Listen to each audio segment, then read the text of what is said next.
In this video, I'll show you how to enable the mobile gaming option on TikTok Live. Let's get started. Open the TikTok app on your device and log into your account. Tap the profile icon in the bottom right corner.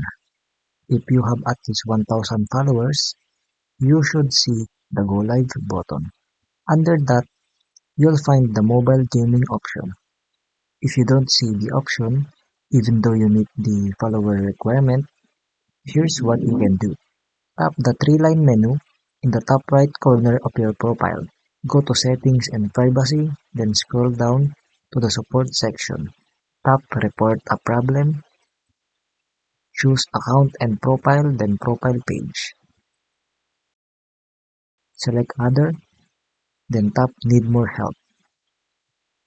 In the message box, explain that you have 1,000 followers but still can't access the mobile gaming option on TikTok Live.